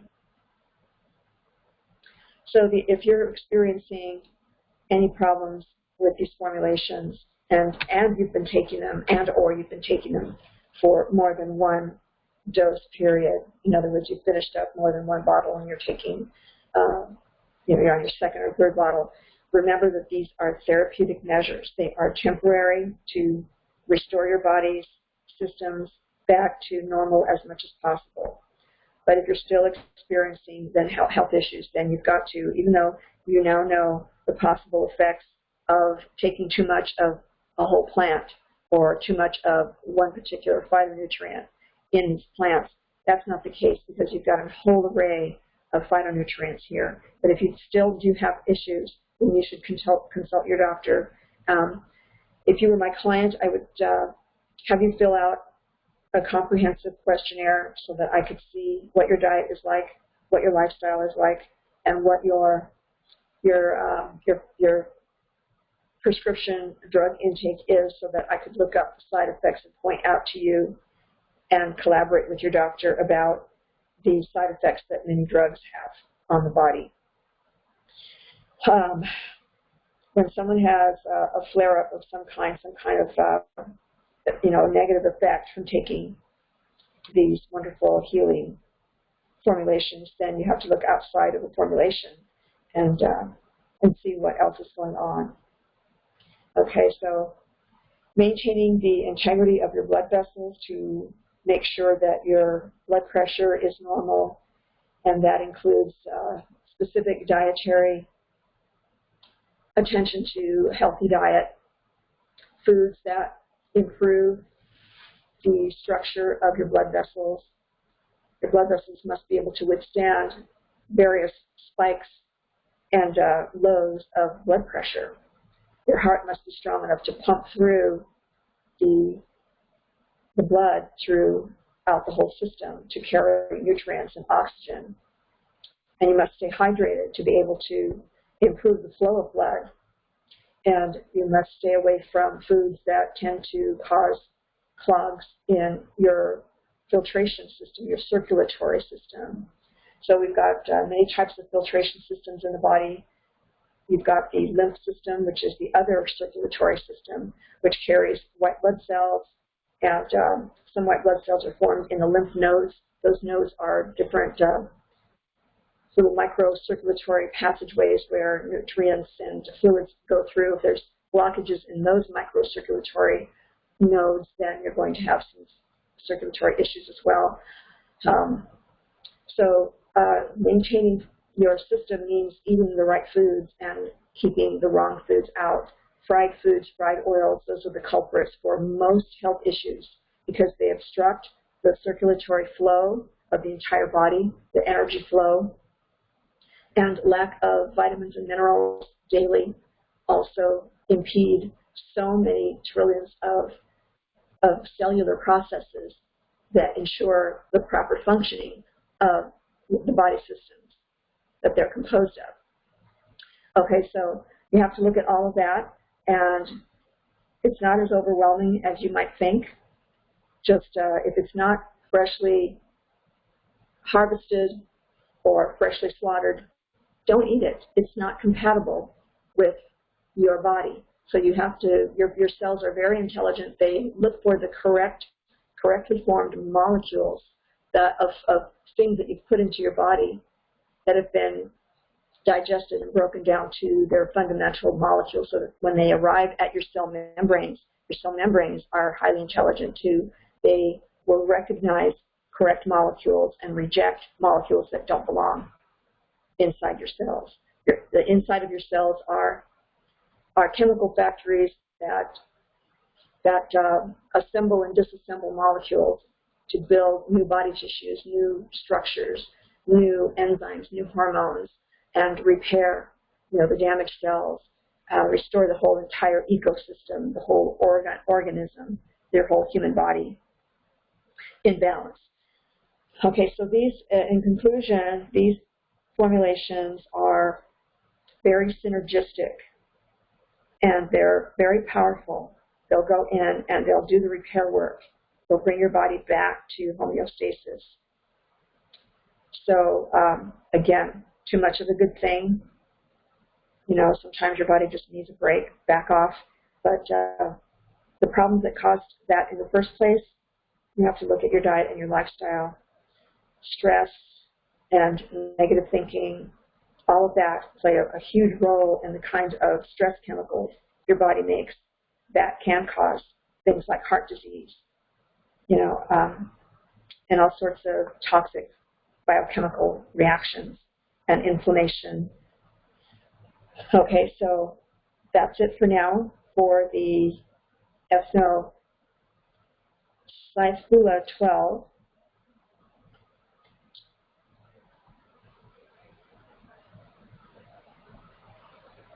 All right, thank you for being here, and thank you for, if you're still here, then you will have learned quite a bit about this Cythula12 formula.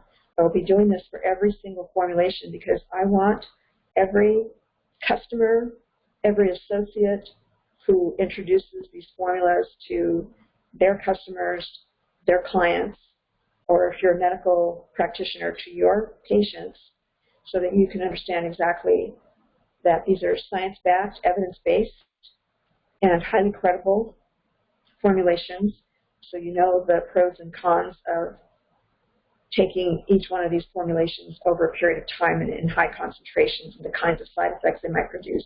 That's not the case here in these formulations. You do not have to worry about that. But again, if you have been taking them for a long time, they weren't designed for that. And I know I'm repeating myself, but I can't emphasize this enough, that these formulations are not your normal, run-of-the-mill, everyday vitamin mineral supplements. Yes, they contain vitamins and minerals, but they're highly concentrated of these very powerful plant chemicals. So they do have a nutritional, medicinal, therapeutic effect on the body.